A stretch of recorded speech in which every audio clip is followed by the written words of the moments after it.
Hello and welcome to video number 6, and let's go ahead and do the product test. Now at this point in the time, you know for a fact that this is a niche that you want to go into. But what we need to do now is we need to make sure that we are going to be able to profit from this blog. So what you need to do as far as product creation goes is figure out if you have an unlimited supply of products that you can sell to your market. Because the more products that you have, the higher your revenue stream is going to be. Now, there are different routes that you can take. You can either find affiliate products, or in other words, products that other people have created, and you can direct your traffic, your bloggers to, and you can send them there, and if they buy, then you get an affiliate commission. So you get a cut. Basically, if the vendor has a product, let's say a video course, and they give you 50%, for every sale that you make, you get 50%. Now, the nice thing about this is you don't have to deal with customer support. The downside is you only get half of the commission. Now, if you create your own product, obviously, you get 100% commission. So you are the vendor, so you get 100% of the product. Now, that's the nice thing about products, but product creation definitely does take time. And a shortcut of that is what we call private label rights products. What that means is you have somebody who has created a video course or a report or ebook or some sort of product, and they are giving you the rights to put your name on it and make it as your own. So the person creating the private label product, their name is not on it, so you pretty much get all the credit. Now, if you go find a private label rights product in your niche, let's say, for example, lowering cholesterol, and you compile a ebook or a report that somebody can buy, or you can turn that report into a video course that somebody can buy. Either way, product creation or private label rights, you get 100% of the actual revenue. So here's the thing. Finding affiliate products is great. It allows you to focus on your blog. But if you're unable to find many affiliate products, that just means that you're going to have to create your own products or find private label rights products. But I want you to understand that at the end of the day, the more products you create, the more you actually control yourself. So you actually own these products. And if you have 5 different products, you can cross-sell them. If somebody buys product 1, you're more likely to present them with product 2, 3, 4, 5. And if they like you, and if they like your products, they're more likely to buy the other products. And that's the beauty of this, is you can pretty much do however you wish if you own the product. So what I want to do now is just head on over to Google. I'm going to show you real quick how to find products that you can sell if it's an affiliate product, or if you want a private label rights shortcut. So this is going to be a quick and easy exercise. Simply go to google.com, and then of course in the search box type in private label rights, and then place the next word to be your niche. So in this case, if that's lower cholesterol, let's see what we get. So you're going to see PLR or private label rights. You can do a search for PLR as well. Same thing, same acronym. And you can see that, you know, this is $3.49. It's 30 days to lower cholesterol, PLR ebook. And you want to make sure that you see what's inside the ebook. Now, I can't say for everything. Some ebooks are created with tons and tons of high quality, and some are created and they're not really good quality. So you really have to pick and choose. I mean, it's not really expensive. So at the end of the day, you can look at it, and if it's great, if it needs to be rewritten, you can hire an article writer to do a total rewrite of it. Or another thing you can do is you can head on over to upwork.com or fiverr.com, which is fiverr.com, and find somebody to turn these articles into videos, which is something that most people don't do, but that's an extra step that you can take that really adds a lot more value. Now, aside from private label rights, finding affiliate products or products that have vendors who have created a product that you can promote to get an affiliate commission You go to clickbank.com and you click on their affiliate marketplace and you type in a keyword here. So let's say cholesterol and see what we get. So out of this, we can see there's 122 products, which is a good thing. That means that we have enough products that we could potentially sell. And as you can see here, the initial sell is $24.45, and that means that you're going to get that amount of money. And some of these have rebill, so some of these have recurring membership sites attached to it. So if you sell it once, you can get paid over and over again over the course of a few months. So what we're trying to do is we're trying to just glance really quick. You don't have to buy anything right now, just kind of get an idea, is there actually affiliate products out there that we can sell and promote and get a commission? And we can see that there is indeed 122. All right. So another thing you can do is you can go to Google and we can say lower cholesterol or just cholesterol affiliate program and see what kind of affiliate programs are out there for products that are helping people lower cholesterol. And you would simply go here, you would take a look at it.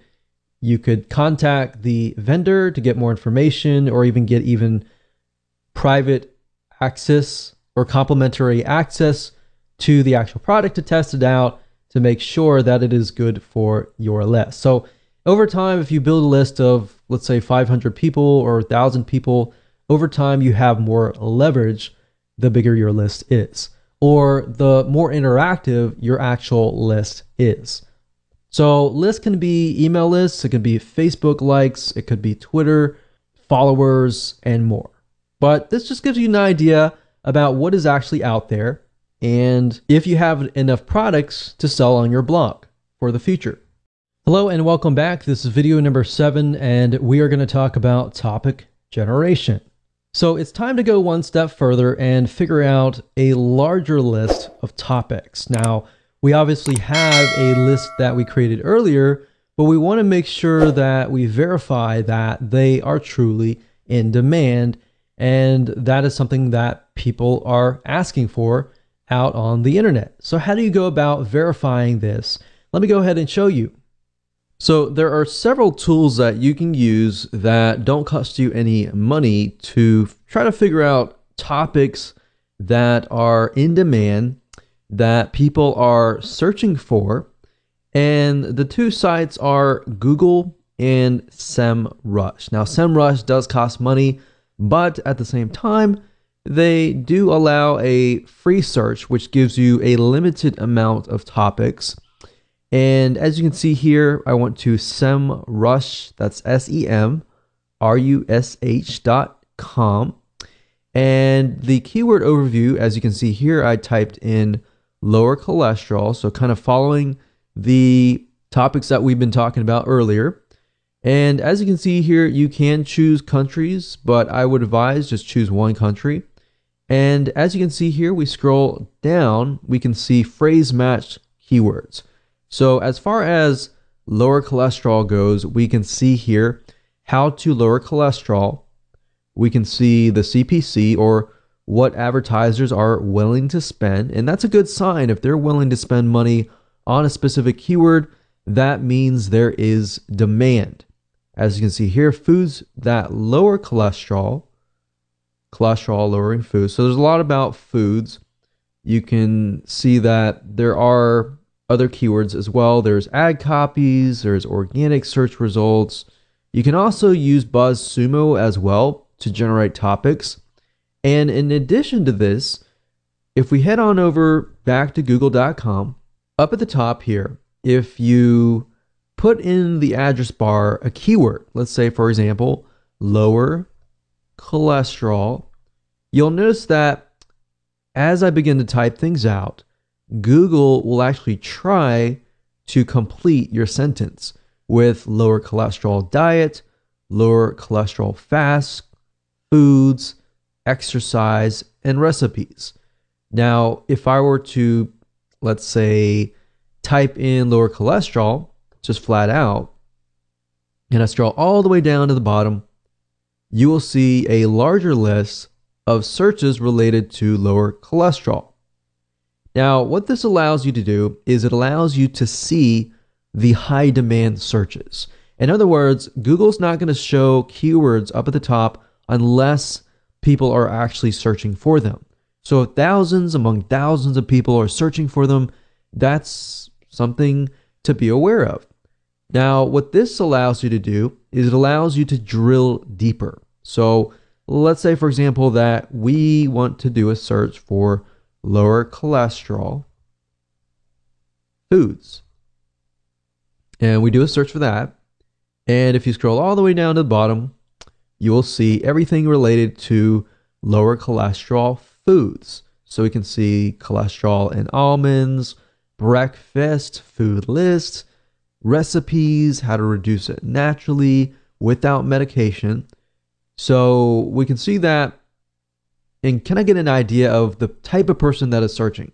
So we can see just from this list that the person searching is more likely to want to reduce their cholesterol, and with natural home remedies, with supplements, with dieting, and everything naturally. So if that's the case, let's do a search again for lower cholesterol plan and see what we get. So let's scroll down all the way down to the bottom, and we can see that the plan consists of diet plans, how to lose weight. So losing weight can be a factor. And we can see Indian diet plan. We can see Mayo Clinic diet plan. So many different diet plans. So what this allows us to see is allows us to see the overall general idea, which is lower cholesterol. And within that, we can see that there's things like dieting. So let's just create a notepad here. So lower cholesterol. And within that, we can see diet. We can see recipes, which recipes, of course, fits into diet. We can see exercise. You can ask yourself what type of exercise, lifestyle changes, what type of lifestyle changes. So as you're beginning to type these out, ask yourself questions that other people would ask, like what type, or what if, or why, or how, or when. So who, what, when, where, how kind of thing. So that way you can expand upon not just the general niche and the sub niche, but you can expand upon that. So you could see this diet and recipes could become one whole vertical of just topics, tons and tons of different diet plans, tons of different recipes, different types of exercises. We have, swimming, we have cardiovascular, aerobic type exercises, running, how long. And as you can see here, you can really dig deeper and deeper and deeper. So I would say just using Google itself allows you to really dig deeper, but utilizing other tools like SEMrush or BuzzSumo, or even going after the paid versions of these apps and digging up actual data that says, okay, this keyword is getting a $3 CPC, which means for every click somebody gets, they're actually paying about $3 cost per click. All right. So that's basically all you need to do right now is just do a little brainstorming, do a little researching, and create a list of topics that Google has proven to you that it is in demand. All right. So with that said, let's move on to the next video. Hello and welcome to video number 8. And let's talk about blog creation. How do you go about creating the blog posts now that you have a list of different topics that you might want to create? Should you use videos, or should you use articles, or how long should they be? Now, if you took a look at the BuzzSumo examples in the previous videos, you notice that the articles were pretty long. They were about 1,000 to about 1,500 words for an article. And that's pretty much standard nowadays. But if you can get to a point where it's like 2,000 articles and you have a video, that actually will keep the retention rate of somebody who lands on your blog.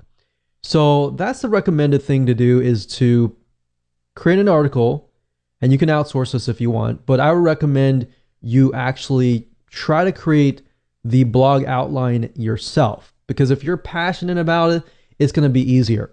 And one little tip that I have to say to speed up the process is be using something like your iPhone. So like an iPhone, it has something called Siri, and Siri allows you to voice your thoughts on your notepad, and you're able to create an article at a really, really fast rate. Now, obviously, grammatically, everything might be incorrect, but what you can do is you can do that on your iPhone or your smartphone, or even Dragon Naturally Speaking to create the article, and then you can send it to a proofreader. I create the articles and then I send it to the proofreader because that allows me to be creative, that allows me to just push it all out, and then it allows somebody else to do the grammatical checking and the spelling and all of that to make sure that it actually flows.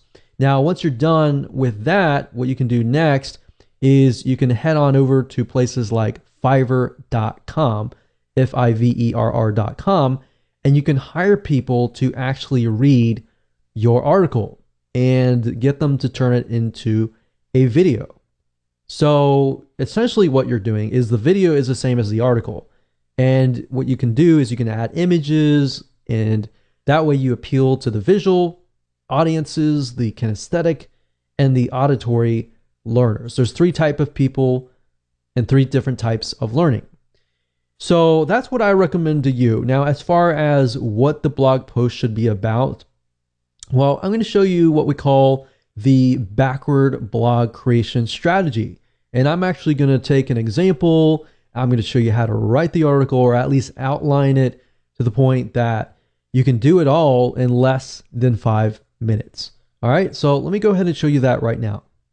Okay, so the reason why I call this the backward blog post strategy is because what we're doing is we're moving backwards, if that makes sense. And it'll make more sense once we dive right in. But as you can see here, what you're trying to do is you're trying to find an already proven blog post. We're not plagiarizing, we're not copying anything, and just want to get that out of the way.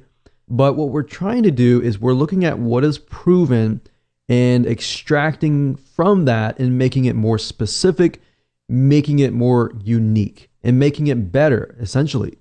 So we find that proven blog post, and then what we do is we can break it up. So this one proven blog post could essentially become 10 or 15 or 20 even smaller blog posts that are actually more specific. So let me show you this in action. This is super, super easy to do. We're not plagiarizing by any means, so I just want to make sure we understand that and that is clear.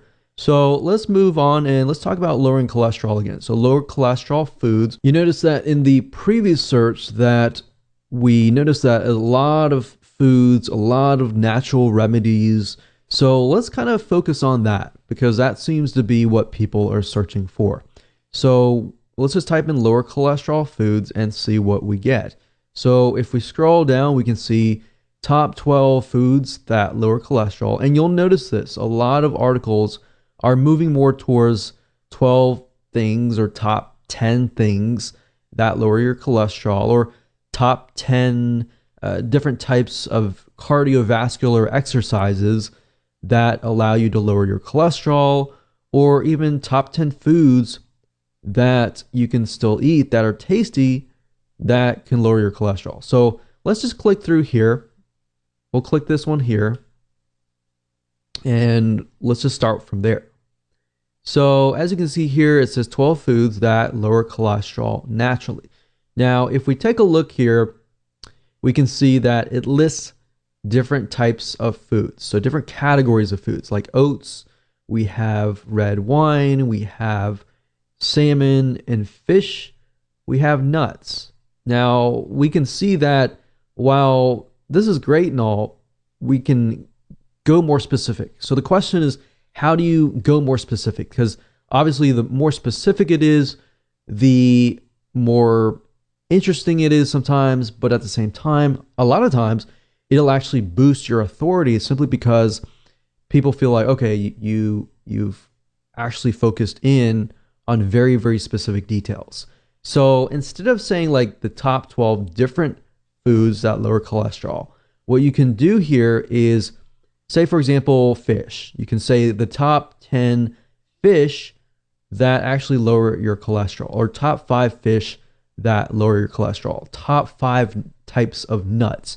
Because as you can see here, there are many different types of nuts. There's our pistachios, for example, that can help lower cholesterol. And there are many other types like almonds that can help as well. So try to go through here and just break it down. So let's just go here and we can see here that it's talking about nuts, oats, red wine, salmon or fish, nuts, and let's scroll down and see what else. So we can see teas, we have beans, we have chocolate, we have margarine, and we have garlic and olive oil. So there are actually other olive oils or types of oils that can lower cholesterol. So we can do oils, and let's just start with that. So obviously oats are oats, red wine, there might be different types of red wine. So maybe we could do top 5 types of red wine, or top types of fish, top 5 types of nuts, and top 5 types of oil that lower your cholesterol. Now, indirectly, what you're doing here is, even though it is very, very specific, you're actually helping Google figure out what your site is all about. So there we go. From this one article, we were able to create 4 different articles. And because it's all very consistent, all we have to do now is we can go back to Google and type in, let's say, top beans to lower cholesterol. So right off the bat, you can see eating a cup of beans can lower your cholesterol as much as 10%. So we have navy beans, kidney beans, pinto beans, black beans, and chickpeas. That's already 3, 4, 5. So there you go. So you can easily find other articles out there that are based on these articles. So you can hire an article writer. Of course, there are many different places that you can go to hire article writers.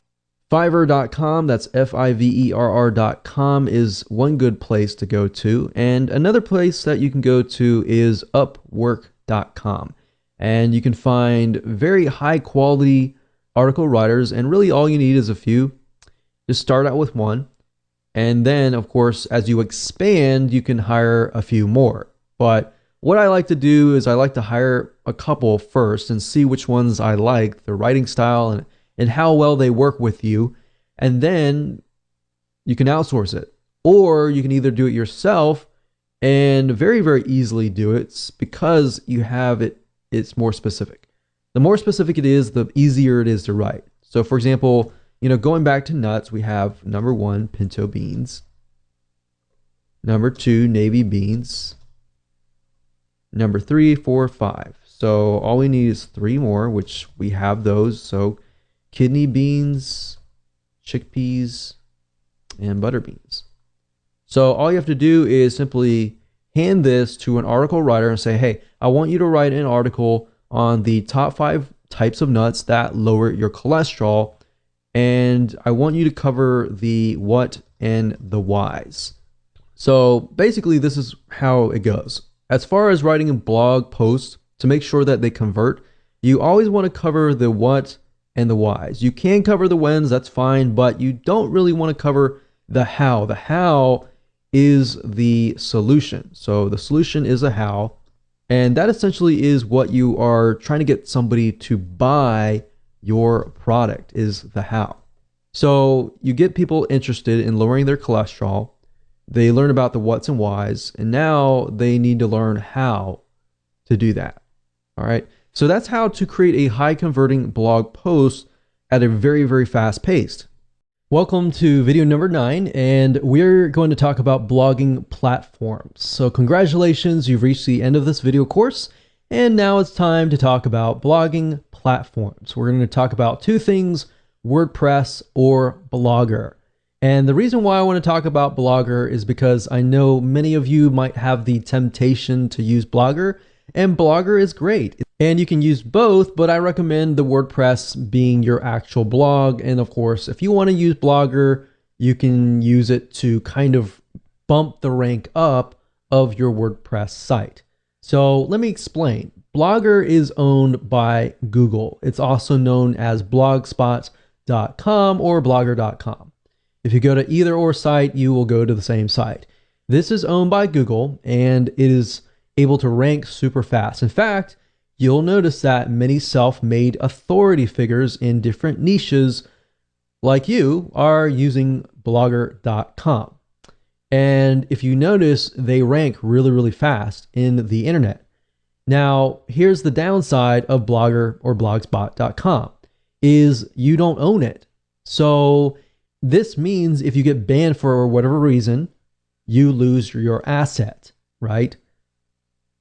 Now, that's where WordPress comes in. Ultimately, you need to have your own asset, especially if you're building a business surrounding this. This is a serious thing. So that's why we recommend WordPress. And you need to buy your own domain. You need to buy your own web hosting. And usually, typically, most web hosting companies have WordPress. So you can simply log into the panel or even ask them to install it for you. And they will install it and you're good to go. So I'm going to explain a little bit more depth about WordPress. How do you find a domain? How do you go about finding web hosting? What web hosting companies we recommend? And how do you create your blog? How do you find themes?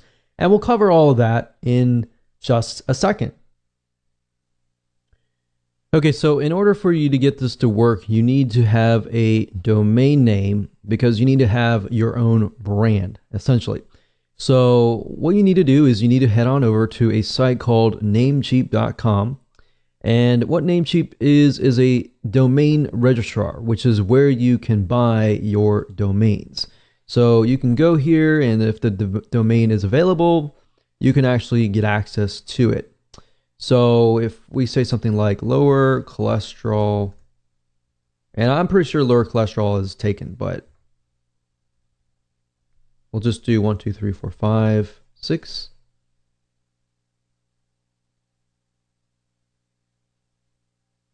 And we can see whether or not it is available. And I'm pretty sure it is just because it puts the numbers in it, but I don't recommend you do that. I just recommend that you find whatever domain that is great for you. And then of course, add it to your cart, buy it, and you're good to go. So you pretty much have completed the domain part. Now you have to get web hosting. So essentially the way it works is this. If we go back over here, you need two things. You need a domain name, which is kind of like an address. And then of course you need to have web hosting. So if you think about it, a house or apartment, you always have an address, right? And of course the address points to a house. And then a house actually has furniture in it, and you can change the outlook of it, the design of it, on all that. That's basically what web hosting is all about. So what you need to do now is you need to find a web hosting company that specializes in WordPress, because you're going to be using WordPress.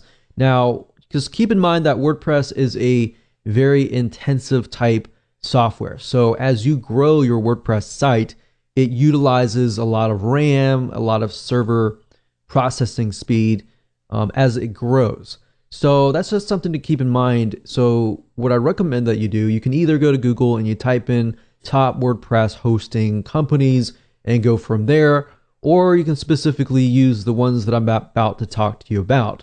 There's one site called knownhost.com. We've used them. They have one of the best customer supports as of now, and they're very, very fast. The one good thing about web hosting companies is, as far as trying to figure out whether or not they are good or not, is to figure out how fast their support really is. If you email them, and you might want to test it out, if you contact them and they take hours and hours to get back to you, move on to the next place. because that's a good sign to figure out whether or not, that's a good hosting company. But we've tested this particular host and we found that they're really good. So what you want to do is you can head on over to here, and what you're looking for with WordPress type web hosting is SSD. So any type of SSD is going to be really fast. So you can pick the $25 per month plan, for example, and this is going to be reliable because this is a reliable host. You always want to choose a reliable host. The next host that's good for web hosting for WordPress is a2hosting.com. And if you go here, you look for the cloud hosting, or you can look for the shared hosting. So if you click on cloud hosting, you can go through and purchase whatever you need. Typically what you can do is you can start out with the very basic plan, and then of course move up from there. So as you can see, A2 hosting uses SSD, which is what you want. If you see any hosting that is using something like HDD, which is a regular hard drive, then you might want to pass. So for example, there are a lot of web hosting companies out there. HostGator also provides WordPress hosting. I cannot recommend HostGator. Have not really had the greatest experience with them. But KnownHost.com is a great web hosting company that we have tested, and it has been tried and true. So once you've gotten your domain and your web hosting, the web hosting company will provide you with information on how to connect the two. So they will provide you with that, and if you have any problems with that, you can talk to them about that. So basically, I can tell you for a fact, KnownHost utilizes what we call cPanel. So they're going to give you access to a cPanel, which then you can log in, and of course, they will give you access to what we call Softaculous. So what you do is you click on WordPress here, and this is basically an app installer. So instead of having to go to WordPress.org and install the 5-minute installation file, which really isn't 5 minutes, by the way, it's more like maybe 10 or 15 minutes or even more, depending on your expertise. So that's why I find this route is just a lot easier, because with this Softaculous, all you have to do is simply go down, click install now, and you fill in the details, and within less than 3 steps, you have installed WordPress. So up at the top, if you scroll down, you're going to see the in-directory option. What this means is basically if you want your WordPress blog to be installed on www.yourdomain.com, if that is the case, leave this blank. If you want to install the WordPress blog in a subfolder, then that's when you can actually enter a directory here. So if this case, we can just type in test blog, you fill in your site name, your description, and then of course your admin username and password. And then of course you can choose the advanced options, and then you can actually select a theme. So that's a nice thing about this particular app installer is you can pick one, you can actually scroll through many different themes. And the nice thing about WordPress is you can literally change the whole design with a click of a button. You don't have to redo everything or anything like that. So if I want to go with this one, I can click select and click install. And literally within less than a minute or a couple minutes, we are good to go. That's it. And of course, if we go to the actual blog itself, we can see the actual blog has been created. Now, the app installer is going to give you access to the WordPress administrator dashboard, as you can see here. And all you have to do is literally, whenever you create a post, you can go here, add new posts, and you can add new pages. You can also change the appearance by going to appearance and themes. So let's say, for example, we don't like this particular theme. We always can go to add new, and we can find another theme. We can click install, for example, and it's installed. We can activate it. And if you go to the live site, you can literally see that the blog design has been changed. Now, I would recommend that if you are very serious about building a long-term authority blog, that you buy a theme that actually relates to your audience. So I recommend a site. It's called themeforest.net. Themeforest.net. And if you go under WordPress, you can actually find different themes that relate to different markets. So for example, we have blog and magazine. And just because it says blog does not necessarily mean you have to use that theme. You can use a theme that is related to other different markets as well. So as you can see, it ranges about $20 to about $54 per theme. But these themes are very, very professional and can definitely make you stand out. And if somebody comes to your site, you want to make a good first impression. And if you do that, that's one side of getting people to trust you, is to make sure that your site looks professional. So that's just something to think about as well. So I'm not going to go into too much depth about how to use WordPress. That's a different course for a different day. There's many different types of video courses out there that will teach you how to utilize WordPress, how to manage the site, and all that. But best of all, WordPress is great because it's very newbie friendly. And once you understand how to use it, it's very, very fast and efficient to create posts, to create pages, to add images, and all of that.